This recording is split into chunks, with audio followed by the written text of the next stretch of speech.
Yo, yo, yo, yo. Welcome into the ChrisBeCappinn show. Today is April 26th for game number 4s on the card for today. We're going to jump into them in just a second. I want to just confirm I got all my stuff set up. Hopefully everybody has been doing well. I haven't done a show since last show I did didn't do a show yesterday, Saturday, Friday. I think last time I did a show was on Thursday, and that Thursday show was not the greatest show either. I remember I did not do well on Thursday. I liked the Knicks in the bounce back. They lost the game. I liked the Nuggets in the bounce back. They lost the game. I didn't bet the Nuggets after Aaron Gordon got ruled out, but they ended up losing. Cleveland, Toronto. I talked about liking the under. Cleveland allowed Toronto to score 43 points in the fourth quarter. The game flew over the number, and then Jokic stayed under his points as well. Really, really difficult series. Probably the most difficult series I've seen Jokic have against Rudy Gobert. And this was all for game 3. So it's been a while. We are back today. And there is a couple things that I do like for today. So we're going to jump into it. Not a lot of time before the games actually get started. So let's jump into it for today.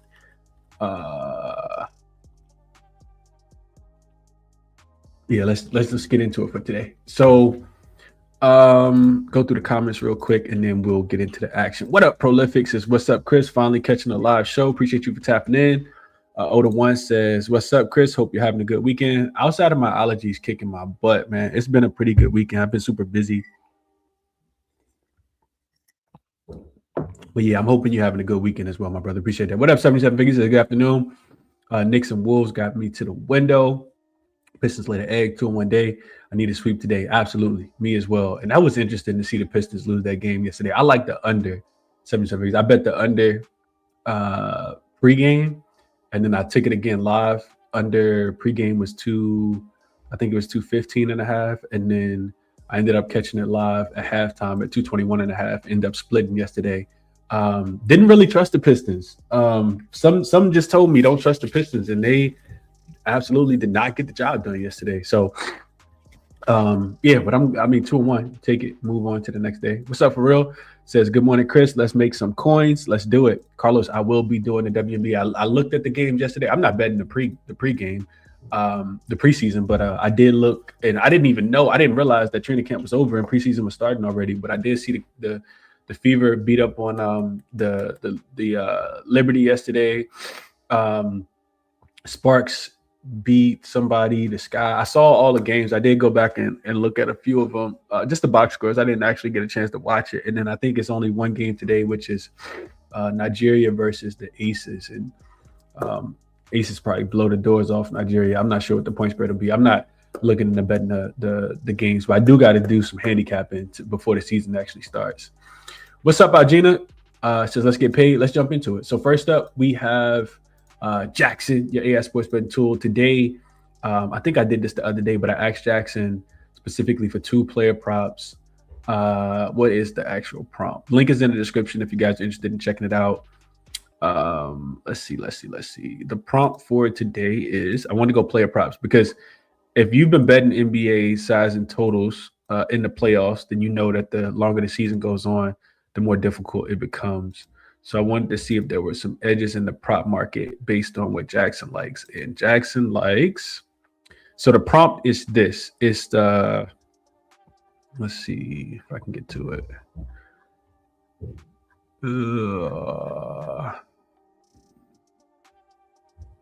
All right, so the prompt is, it's a lot going on over here. All right, so based on matchups and value solely, which are the 2 best player props for today's NBA slate? Identify 1 over and 1 under. So the first one is Jacoby Walter under his 11.5 points, rebounds, and assists. That number is kind of low, but it says that while Jacoby Walter has seen a surge in production recently, the market has over-adjusted his line for his high-pressure playoff environment against an elite defense, which I don't know if I call the Cavs an elite defense. It says, while he's hit the over in 80% of his last 10 games, his performance against the Cavs specifically tells us a different story. In 6 head-to-head meetings this season, he stayed under the number 83% of the games, averaging just 8.5 points, rebounds, and assists.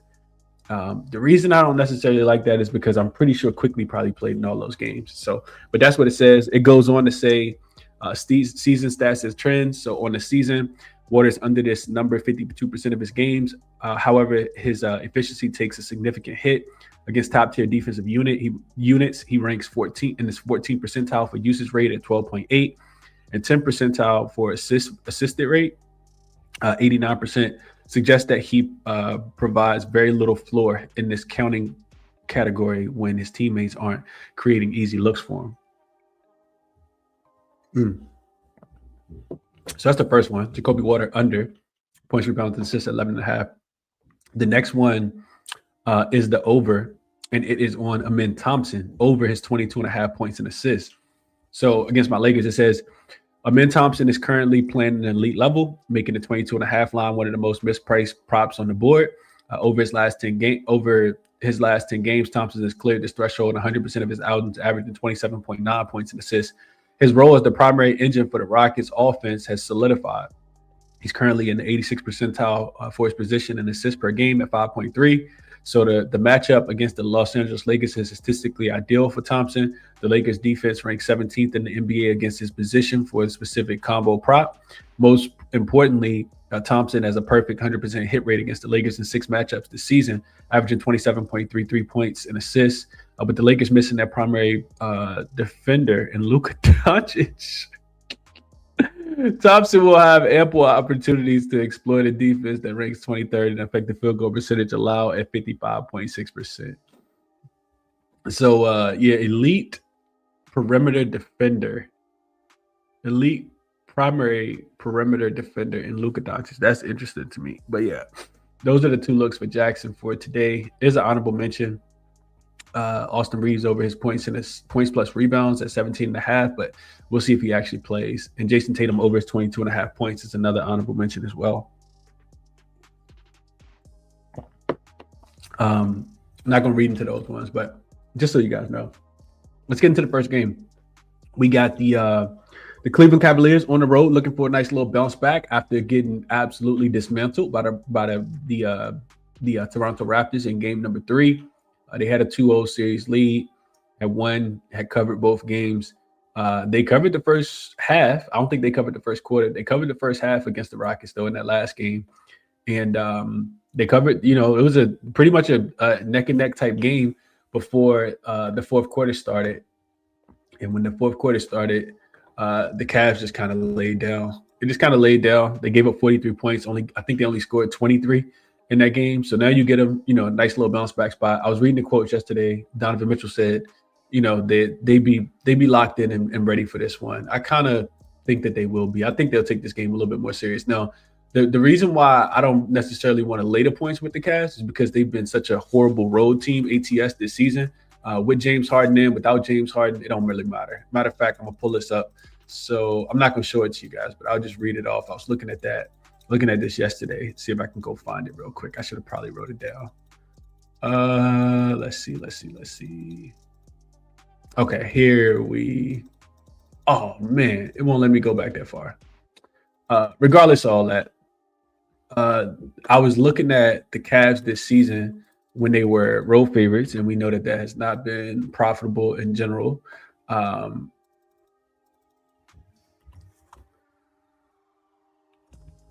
So the Cavs land points this season just 10-19 and 1 against the number, only 34.5%. Then I added that James Harden was in, and I want to say that the number was like 2-9.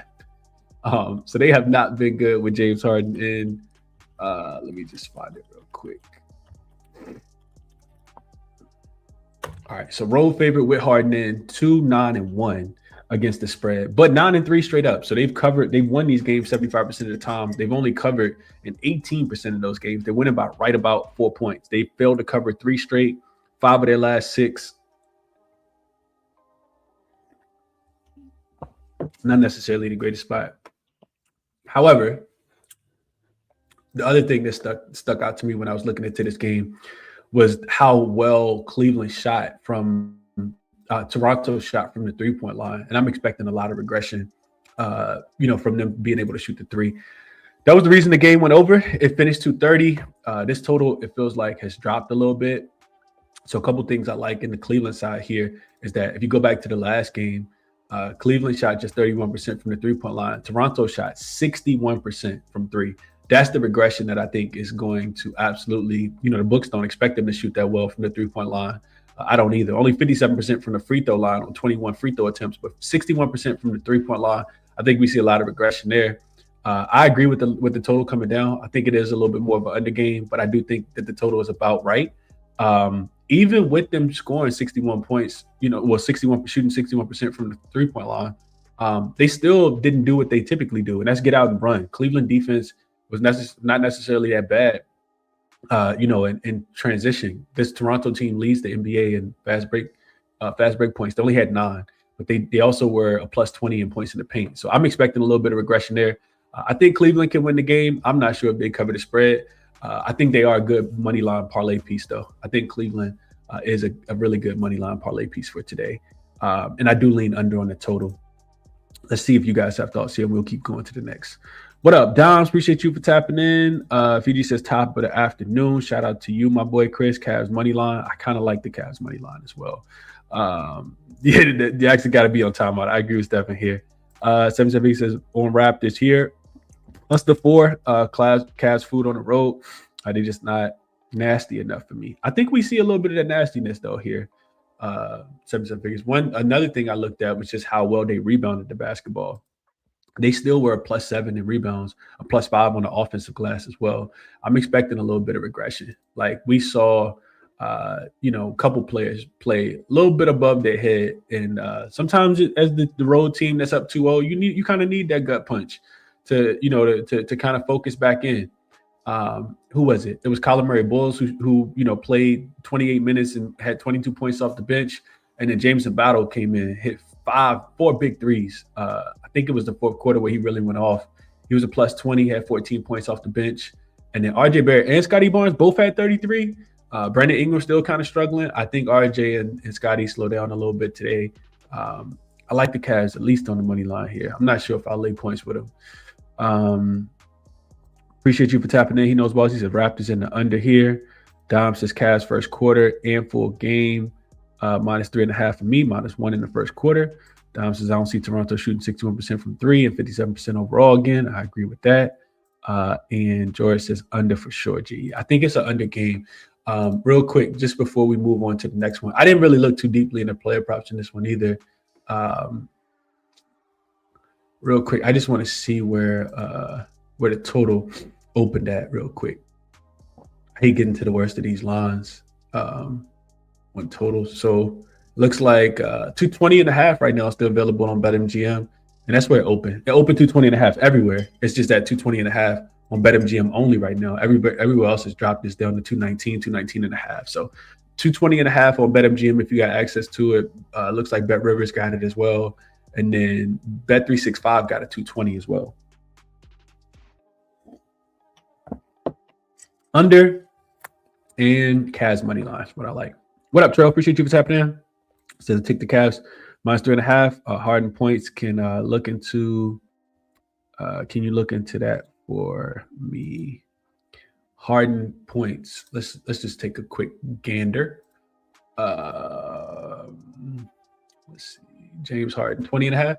Yeah, if I'm betting on Harden today, I think it is a little bit of a bounce back game. He was over in the first 2 games, 22 and 28. He shot the ball pretty well. He was making some kind of crazy step backs in those first 2 games. Very contested shots. 4 for 7 from 3, 3 for 8 from 3, 22 and 28, and then he finished right under that. He shot just 5 for 13 from the field, 3 for 10 from the 3-point line. I think he has the advantage in this game. I do think Harden is probably the X factor. He's also going to have the ball in his hand, so it'd be hard for me to fade Harden in this spot just because he's going to have the ball in his hand so much. He kind of initiates the offense. He kind of goes back and forth with with Donovan Mitchell, who's going to take the shot. So unless one of those other guys are playing really, really well, I think Harden. I think I would be looking more over than under on Harden in this matchup. Evan Mobley is somebody that interests me as well. Evan Mobley has, in my opinion, the clearest matchup advantage. If he wants to be dominant, we've seen what he can do when he's dominant, right? He had his line sitting at 16.5. He's over in 2 of the 3 games. The only one he went under in was the last one. He also shot 0 for 4 from the free throw line, from the 3-point line, and 4 for 13 in that game, only 31%. But before that, he shot 11 for 13 in game 2 and 6 for 9 in game 3. So 67% and 85%. If I'm betting on a player prop today, it's probably Evan Mobley. I think he can crash the glass if he wants to, get offensive rebounds. I think he can knock down a 3 or 2. And in my opinion, he just has the more, like, they have more size than the Toronto Raptors as well. So I would be betting on Evan Mobley over his 16.5 points. As difficult as it can be sometimes to bet on Evan Mobley, I like Evan Mobley in a nice little bounce back spot if I'm betting on a player prop, even more than Harden, over his 16.5 points. All right, let's continue. For real says B.I. over his points. B.I. actually been struggling, man. I don't know. Eventually, I guess he'll break out the slump. So 19.5 just feels high, though. Under in all 3 games so far. I know he's going to keep shooting, but at home, you typically get role players who play better. You know, Scotty Barnes. And I don't know, man. I don't know. I don't really want to bet on Ingram. I think Dean Wade's been doing a really good job defensively on him. So that's my thought process. I'm on this game for way too long. All right, next one up is the Spurs and the Blazers. We'll be here for a shorter time. So got to know what's going to go happen with Wemby, in my opinion. I think the books have kind of priced this as if Wemby is going to play, though, because this line opened with, let's see. So it's at 5. Hold on. Let me just double check it real quick. It's at 5, and it was at 5.5 earlier. Yeah, so it's actually come down now. So it's come down to 4.5. Some 5s out there. And it opened at 4.5, 5. So the Spurs took some early money, and now it's come back down in favor of Portland. So game 2, Portland stole in San Antonio. And then game 3, with no Wemby on the road, Spurs actually played really, really well. A lot better than I thought that they would in that game. You got to shout out Stephon Castle. He had a monster game. Him and Dylan Harper played really, really well. Dylan Harper both of those guys, they kind of won that game for them. Stephon Castle had 33 points. Without Wemby there, you knew somebody was going to step up. I just didn't know who it would be. And then, Dylan Harper off the bench, 27 points, 9 for 12 from the field, and 4 for 5 from the 3-point line. Luke Cornett gave him big minutes, 14 and 10, double-double. They play well. I didn't expect them to shoot the ball this well. This is another game, in my opinion, where, depending on what happened with Wemby, I kind of think that this game goes under. I look at Portland, and I'm never really sold on Portland offense, if I'm being completely honest. They had a big game from Jrue Holiday, 29 points. Deni Avdija only shot 3 for 15 and had 19 points. So I expect him to play a little bit better. But I think eventually Scoot's going to regress. 5 for 10 from the 3-point line for Scoot again. I know he shot really, really well in game 2. His confidence is probably at an all-time high, but this is one, to me, feels like it's still a little bit more of an under game. I don't expect Portland to shoot the 3-point ball really, really well. And I expect the Spurs, I think you get some 3-point regression for them. They shot 48% from the 3-point line in game 3 as well, right? I mentioned, Dylan Harper shooting 5 for 6. Stephon Castle shooting 3 for 4. He's actually the worst 3-point shooter in that starting lineup. Devin Vassell 3 for 7. That can definitely be replicated. De'Aaron Fox maybe 1 for 6. Not that great for him. But Julian Champagnie and Luke Cornett also going 3 for 5. Like, I feel like there's a little bit of regression coming from the 3-point line. 48% is really, really good in my opinion. And that's why this game ended up going over the total in the last one. So Portland, I expect to be, play a little bit better defense. Maybe San Antonio don't make as many shots, but you really need to know what's going to happen with Wemby. So another game where if I'm betting, I do think it's a little bit more of an under game. Real quick, this one opened at, so it's at 2.9. Looks like 2.19 is about consensus right now, even though FanDuel got a 218.5. But it looks like it opened at, I think this one's been bet up actually. Let's see.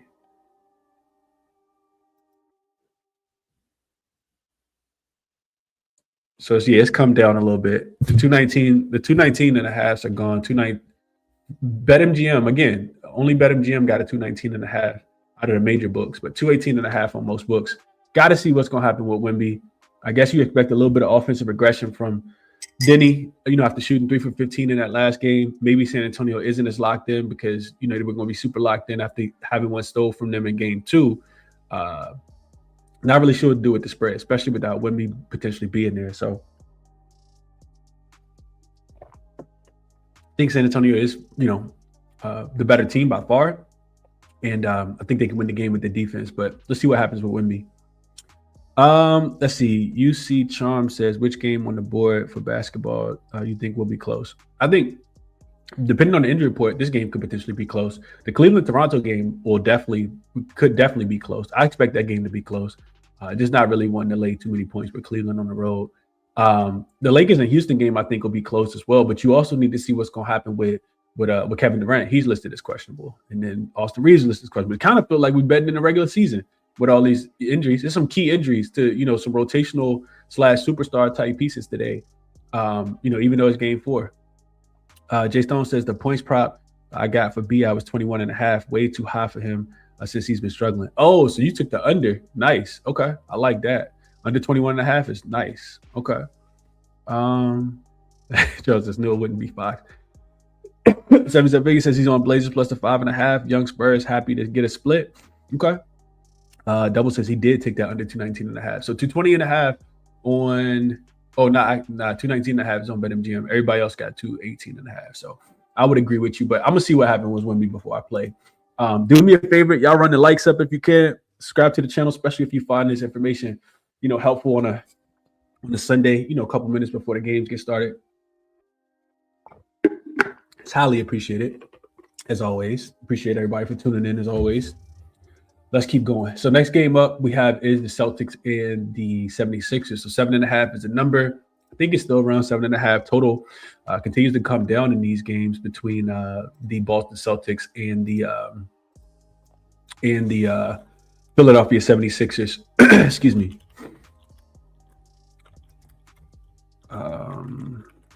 I was looking at something earlier and I just wanted to share this with you guys real quick. Okay. So injury report here, Embiid listed as doubtful, not expecting him to play. And then on the same side, Kelly Oubre also listed as questionable in this game. And if Kelly Oubre doesn't play, I think that's pretty impactful too. They kind of need his length. They need his athleticism.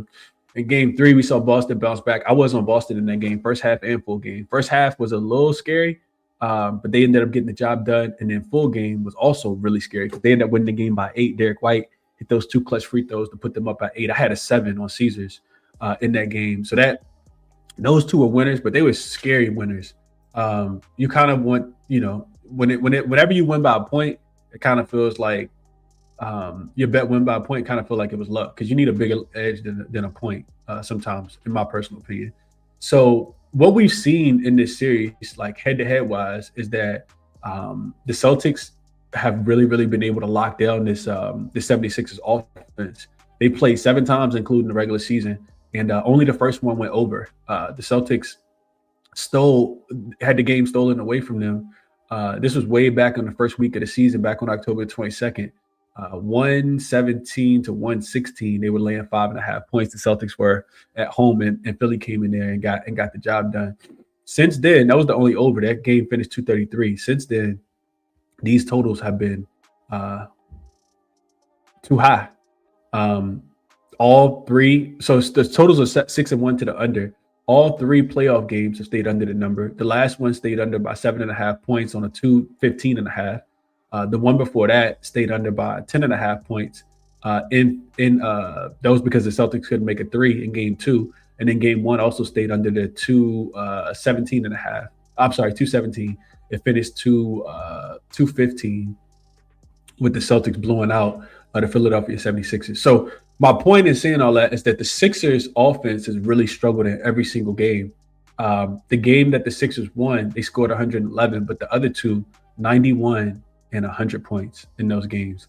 And for that reason, it's really difficult for me to think that the Philadelphia 76ers are going to be able to contribute from the field in this game. If I look at just the playoffs,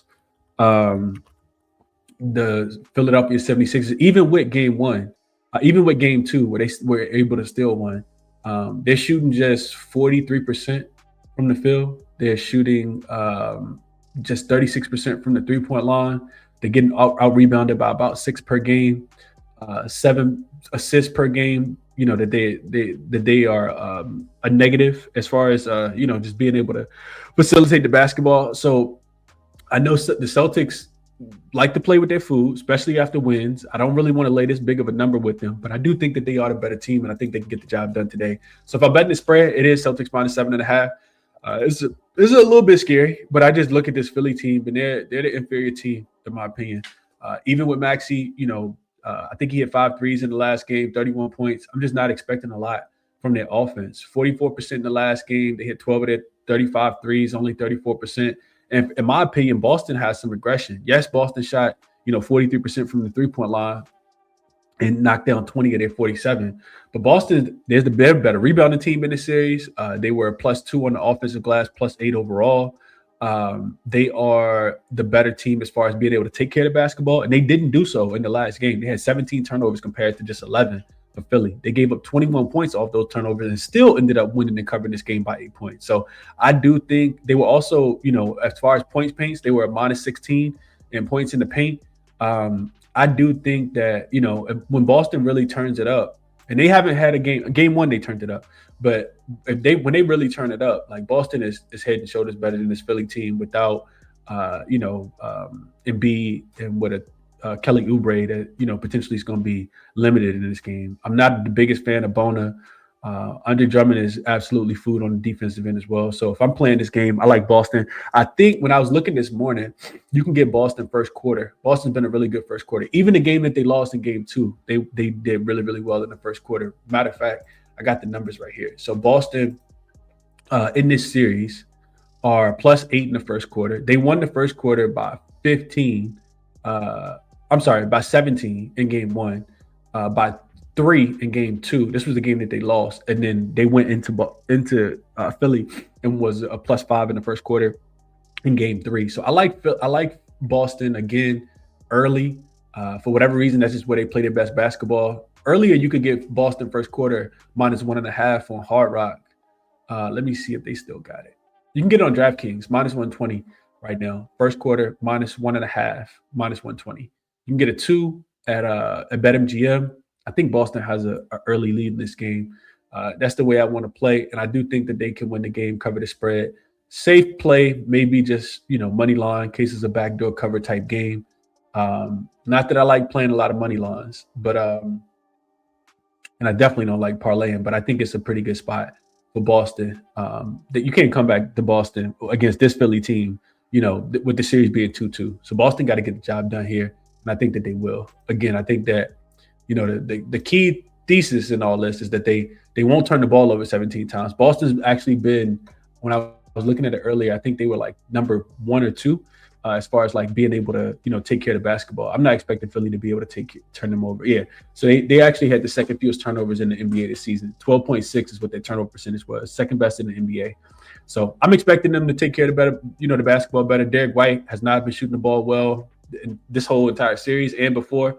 The regular season even ended 1 for 8 from the 3-point line, 3 for 12. Once he gets cooking, I'm thinking that they could, probably score the basketball and definitely win the game and cover the spread. So I'm off for this. I'm off the total. Hard for me to kind of look towards anything other than the under, but I know if Boston gets cooking, they can definitely score enough points in this game. So Boston money line, Boston on the spread is what I would play here. Let's see what you guys are thinking here. Joy says, if Wemby plays, I like the under because they can't get in the paint. If he doesn't, they play fast and they get in the paint. Okay, I can understand that. Yeah, too many injuries, man. JC says, I've been getting burned all series by this guy, but today is the night. Please, Derek White. Yeah, I think it could be the night, man. He's definitely going. I mean, the minutes are still there, right? He played 34 minutes. Joe Mazzulla came out after the game. I'm pretty sure you guys probably saw the post-game interview, and he was just talking about Derek White's not coming off the floor. Like, he's just an impactful player on the offensive and defensive side of the game, even if he's not scoring the basketball from 3. Johnson, when he plays, game slows down. Spurs actually play faster without Wemby. Last game total flew over. Okay. Derek White's been in a slump. For real says 76 plus the 7. For real says 76ers plus 7.5 line movement towards Sixers, 50% to win outright. I'm on the dog. Okay.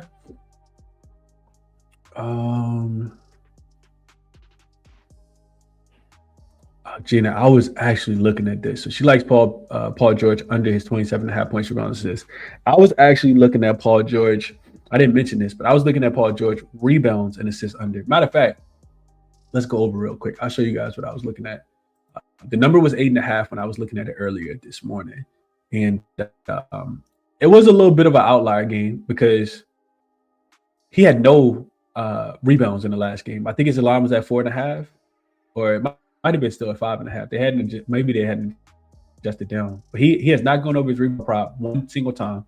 That scares a little bit because he did have 10 potentials in that last game, but I think Boston plays a little bit better defense in this one. So I'm gonna actually I'm gonna stop sharing. I'm gonna go over the outlier so you guys can see what I saw, and if it makes sense, maybe with your own handicap, you take it. But Agina likes the whole entire points, rebounds, and assists over. So if we go Paul George, there's a link if you guys are interested in checking out outlier as well. So we go Paul George. We look at his. Let's get him pulled up here.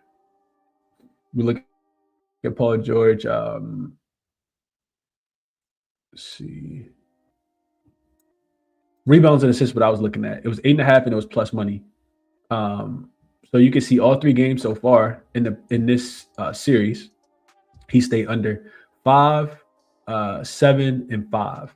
Now, the other thing that scared me, and Dom's kind of mentions the name here, he says, Dedna Oubre, I'm going to be on the Celtics in some capacity. He's too important, and I agree. Defensively, his ability to stretch the floor, even though he hasn't been shooting a three-point shot well, we cashed on his over 1.5 threes in game 2, but he shot it pretty poorly in that last game as well. But getting back to this, if Kelly Oubre doesn't play, I kind of feel like Paul George minutes are going to be even more solidified. We can see that his minutes has gone up, even though his points, his rebounds, and assists haven't gone up. His minutes have gone up, right? 28. This was the blowout game, of course, so he didn't play that many minutes in this one. But 35 and 41 coming back home. The Celtics are a really good rebounding team. You can see here, they give up the 6 fewest assists. They don't give up a lot, the 4 fewest. So 8.5 kind of feels like under, in my opinion.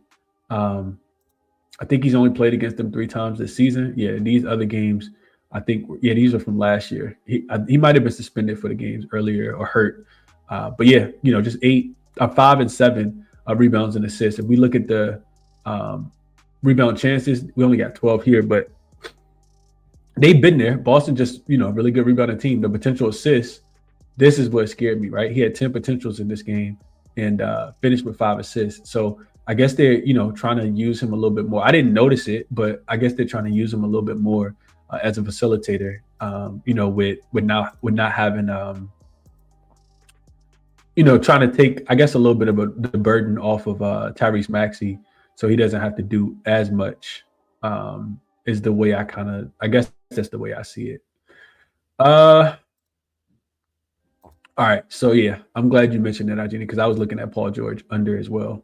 But I didn't bet it. I didn't pull the trigger on it. WNBA is back soon. Preseason started yesterday, Markel. I will be live as much as I possibly can during the summer. Summer going to be busy, though. It's going to be really busy. I'll be live as much as I possibly can for the WNBA. I got to get through the teams. I haven't gotten that far yet. What up, dude? Appreciate you for tapping in as always, my brother. Hope your Sunday is going well, man. He says, love the Celtics. Tatum over his boards and assists. Tatum did go under in this last game. He had 5 and 7 in that game. 77 figures in Boston by 20. They will stop playing around here, and I kind of agree with that. Robot says, Robot G-Lock 6909 says, star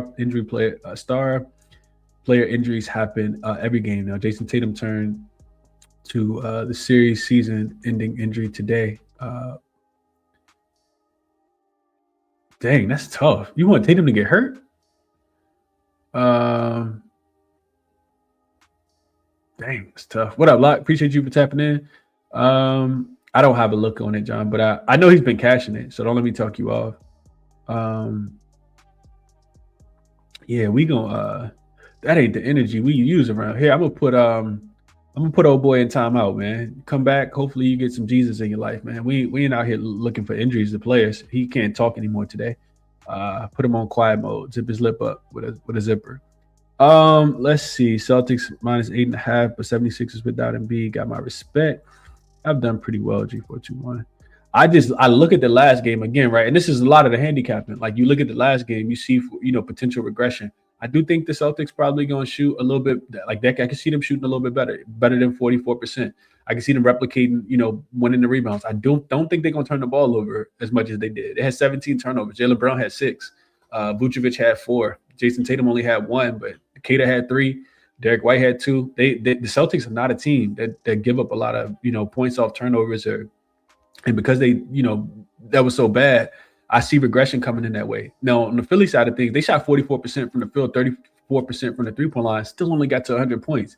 That's why I beat Boston to nothing for me in this game. All right, enough of this one. Last one is my Lakers in Houston. And I'll tell you guys, well, a lot of people probably know this already because I talked about it at the beginning of the series, but the worst bet I placed all season in the NBA was the Rockets to win this series in 5. I bet the Rockets -2.5. That was over after game 2. No idea that the Rockets were going to look this incompetent, and no idea that Kevin Durant was going to slip on a banana peel and hit his knee or whatever he got going on, man. I have not made any money with the Lakers. I have not bet them any series, bet the series at all. I wanted to bet under. I think it was in game 2. I didn't bet it, thinking that the Rockets would, have a little bit of offensive aggression. They did not. They come home. I watched game 3 2 times. I watched it once live, and then I woke up yesterday morning and I watched it again with my son because he can't stay up that late. So when it went to overtime, I think it was 6 minutes left in the fourth quarter. Lakers were winning 87-84, I think, or down 87-84. And he had to go to bed. So yesterday we woke up and watched the last 6 minutes of fourth quarter and overtime again. And I'm just looking at how incompetent the Rockets are, man. It's tough. Anyway, let's get to this game. So we have Austin Reeves potentially coming back. He is questionable. Kevin Durant potentially coming back. He's also listed as questionable in this game. I guess the Rockets are supposed to win. Rockets supposed to win this whole series, though, man. They just haven't looked like they are competent enough, right? Even like people who watch the game, y'all watch them have a 6-point lead, with 30 seconds left, and Jabari Smith Jr., instead of just walking the ball up the court, not even being pressured at all, he just turns the ball over. He tries to get it to, I think it was to Tate, maybe. Can't remember who he tried to pass it to, but Marcus Smart picks it off, flails into a 3-pointer. Actually, he didn't really flail. Jason Tate had a really bad foul. He knocks down all 3 threes, and then you see the same, another turnover. This time it was Reed Shepherd, and Braun hits the 3 and sends the game into overtime. And then Lakers take care of business. It is quick turnaround. The Rockets are, the younger team. Do you trust them, though, to lay any amount of points? I really don't feel like I can, man. I really don't feel like I can. I don't bet Laker games often just because, I'm financially and emotionally invested. And that's a tough place to be in sometimes. But I'm not sure how you take the Rockets in this spot. That's really the handicap. I don't really got much more outside of that. Rockets haven't been competent at all. I guess maybe, we look at let's see.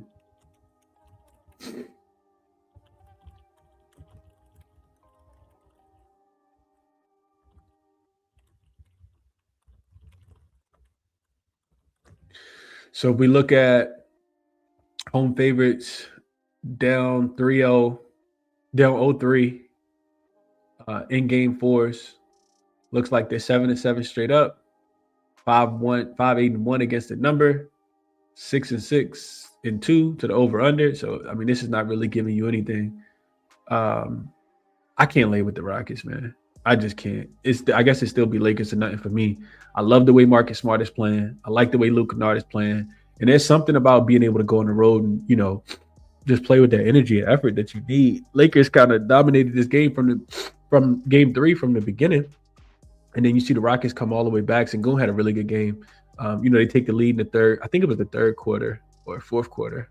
And then, Lakers fight tooth and nail to tie it up and then go to overtime and get the job done. I think I trust JJ Redick over Udoka.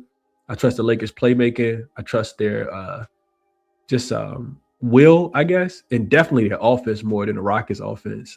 But again, you need to see what's going to happen with Kevin Durant. If you bet it early, Kevin Durant plays, you're going to have the worst of the number.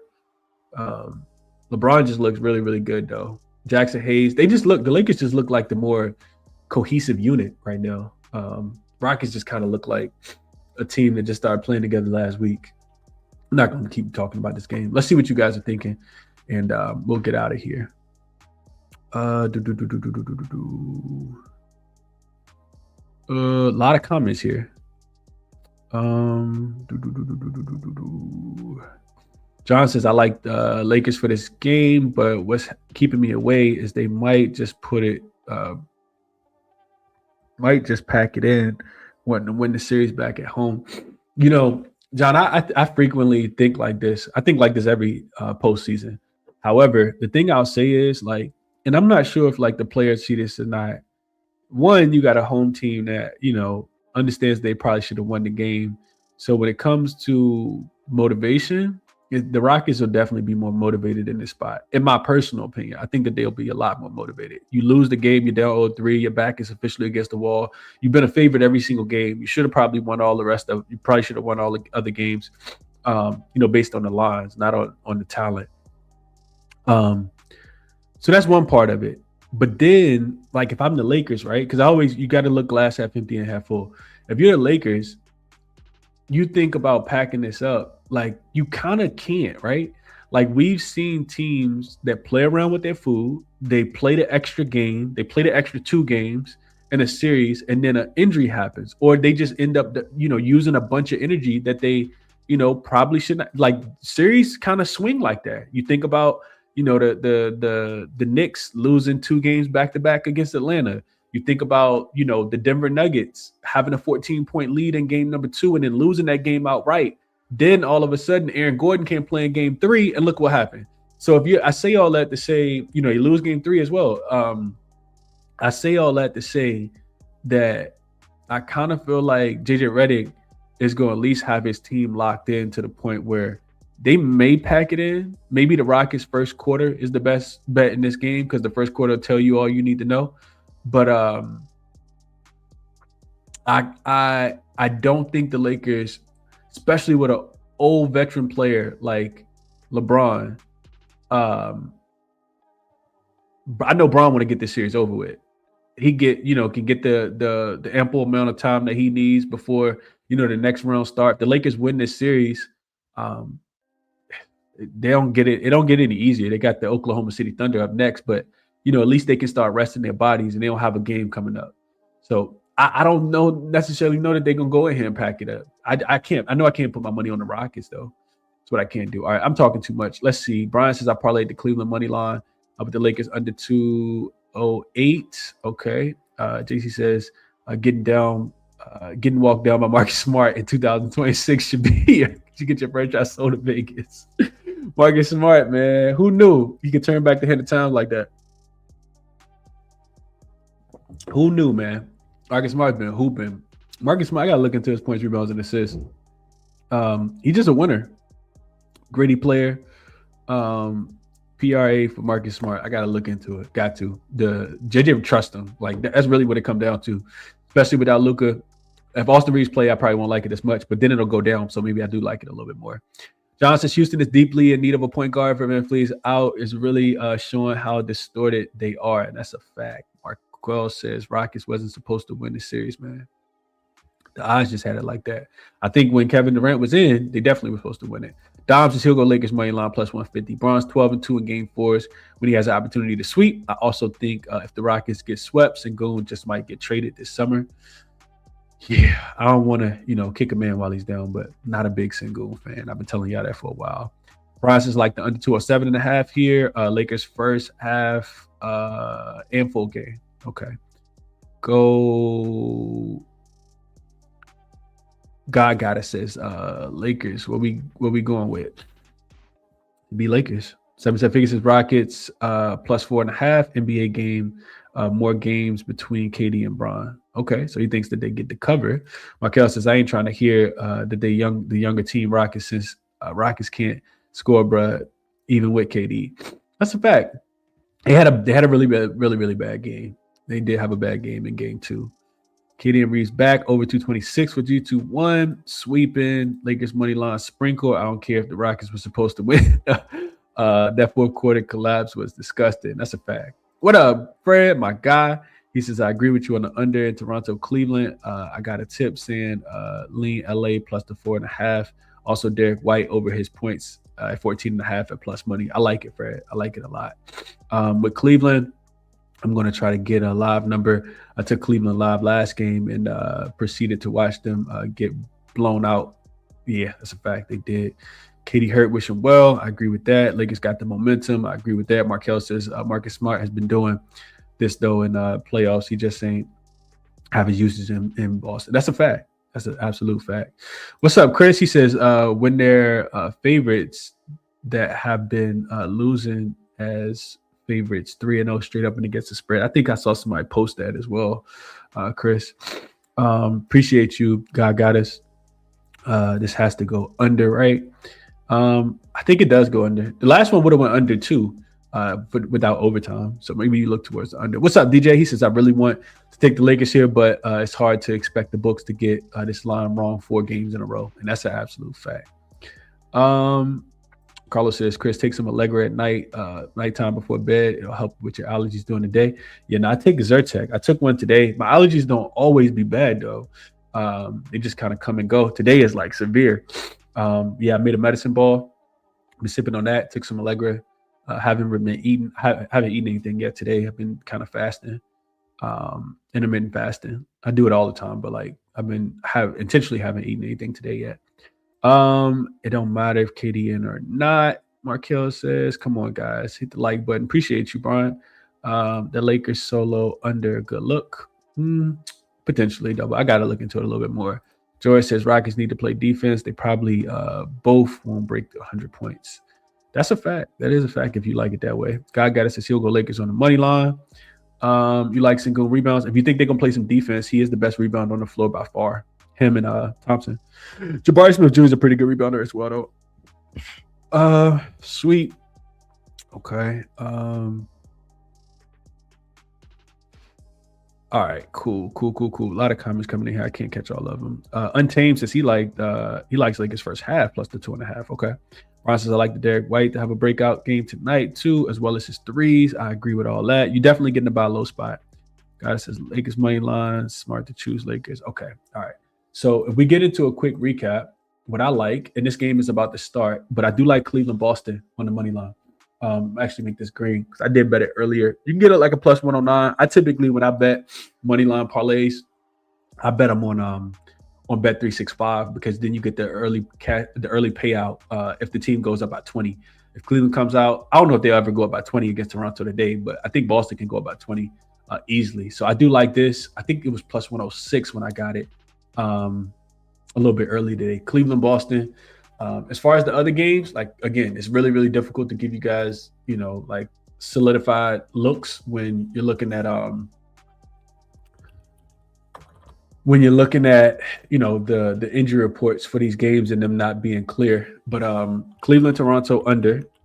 I'll definitely be looking towards this to go under if you can catch a live number that's better than the 219s, at the end of the first quarter, end of the first half.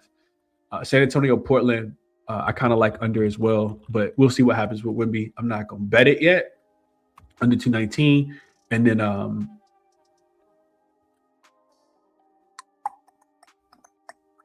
I guess it'll be just for the show purposes. I'll put Lakers plus 4.5 up for me as well.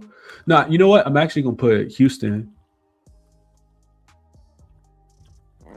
Excuse me. Even more than that, I like Houston first quarter Best number you can get for Houston first quarter. I just think that they throw the first punch in the super duper desperation spot after blowing that lead in the last one. First quarter, Houston need to know if KD is going to play though. Even if he don't play, you can get a 1.5 right now on FanDuel at -102. It looks like it's the best number. So we finished just in time, man. The game actually about to start in like 2 minutes. So it's what I'm liking today. Again, I'm not gonna put this up, but Paul George under his rebounds and assists was something I looked at. I like the Derek White prop as well, and I think those were it as far as player props go. But yeah, those are my thoughts, man. Hope the show was helpful. Y'all do me a favor, check the resources out in the description of the video if you want to learn how to handicap any of the sports. These links are good for all of those. So check those out and then show some love if you can, man. Hit the like button if you can. Be back tomorrow. We got three more games tomorrow. We'll see what happens in those. But yeah, enjoy your Sunday, man. I'll catch you guys in the next one. Appreciate everybody for tapping in as always, man.